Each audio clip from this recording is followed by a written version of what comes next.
BBC micro is not well. No power whatsoever. And yes, it is a BBC micro. I think I had this from my old school from college days, I think. So I'm filming my mobile phone. Let's have a look, see if we can get a serial number and my head out the way. Let's go from that side. So model number, hasn't got one. Serial number. There you go, tells you what screws to undo. Lovely. I've already done that. Product contains a battery unit. Warning, Will Robinson. Danger, Will Robinson. Danger. No, Will Robinson. Danger. Right, okay. Let's have a look, see what we can do with this then. I've already taken the screws out. And on these models, 1, 2, 3, 4 screws. Self-tappers into the plastic. So let's hopefully see how this comes off. I'm sure, if I remember, the top does come off. Not to worry about any cabling on the inside to the front of the case, as there is none, which is good. And yeah, here you can see individual power supply, modular. I do believe it's a switch mode power supply, which will be quite interesting. Or maybe it isn't. We'll find out in a moment. Connections look okay. So nothing loose. This is in quite good condition. Bearing in mind it's been in my back storage cupboard for I don't even know how long. And a lot of these have a battery as well, a little lithium rechargeable battery, like a system battery, but instead of being like little round coin cells that you get now on motherboards, this was, I think, was in this area, and it's to this pin header here, 4-pin header, 3-pin header, and it was like a proper bulky battery pack, which obviously they're notorious for leaking if on systems that are of this age, so be wary of that. I think I actually remember taking that out and actually giving it a good clean, because it had at some point leaked, so I got rid of that straight away. Apart from that, yeah, no signs of any obvious damage. Quite good condition, the board's quite clean, there's no sort of bulky capacitors that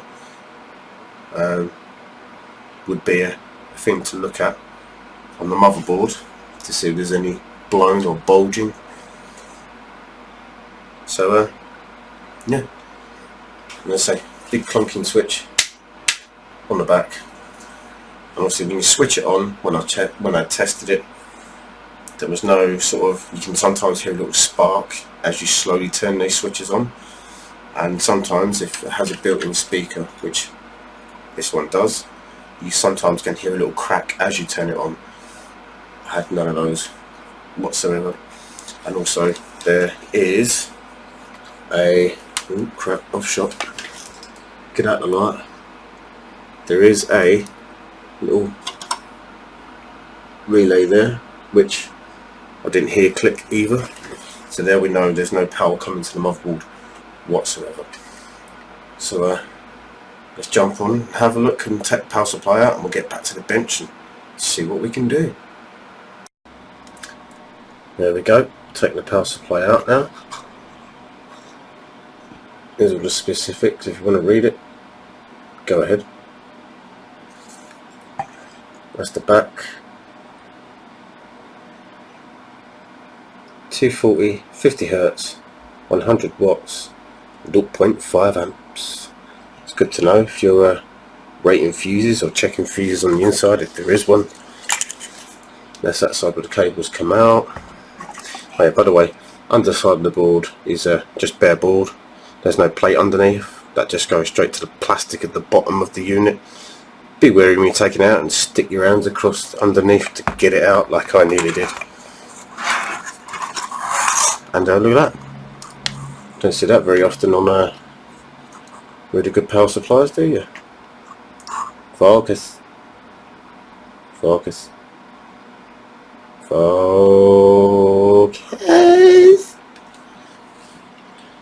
Focus, you bastard. Come on. This one I like using my phone. Just click on the damn thing and it'll focus. This one. I don't see my camera. Hello, camera. Anyway. Oh, isn't that annoying? The menu focus, this bitch. Yeah. Let's get up close. Menu focus.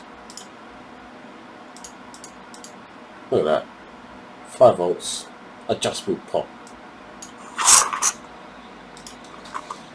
So if you find that your 5 volt rail is a bit low, get your little plastic flat edge or cross edge screwdriver, poke it in the hole, give it a twist while the system's on, obviously while you're measuring the 5 volts, without it plugged into the motherboard. Just stick your multimeter on the output leads, fire it up, make sure you're not on any metal underneath, or use an isolated transformer, which I haven't got, and yeah, give that a bit of a twiddle, and you can adjust if the 5 volt rail was a bit too low or was drifted, which most of the time voltages do drift due to internal capacitance and variable capacitors and variable resistors and whatnot inside. It can drift over time and over with temperature. So yeah, so if you're reading your 5 volt rail and it's showing like, you know, 4.2 volts or something around the 4 volt region, then I'd say probably be a good idea to ramp it up to 5 or just over. What you should also do is actually plug it in, these leads into the motherboard, power up the whole entire system, but also have your multimeter on the 5 volt rail as well, while it's loaded down, while the computer's booted up and powered on. Measure the 5 volt rail there to see if it's not being loaded down too much. So if the power's on, the system's booted, and you're showing about 4.6 volts maybe, you could tweak it up just a little bit. But I'd probably say in that situation, do it unloaded, so not plugged into anything, just literally your multimeter on the output cables and the 5 volt rail, and just adjust it that way, because obviously this will be loaded down once you plug it in, obviously being in use. It kind of looks like a switch mode jobby. There's a little bit of weight in there. You see the 2 large bulk caps there, but there is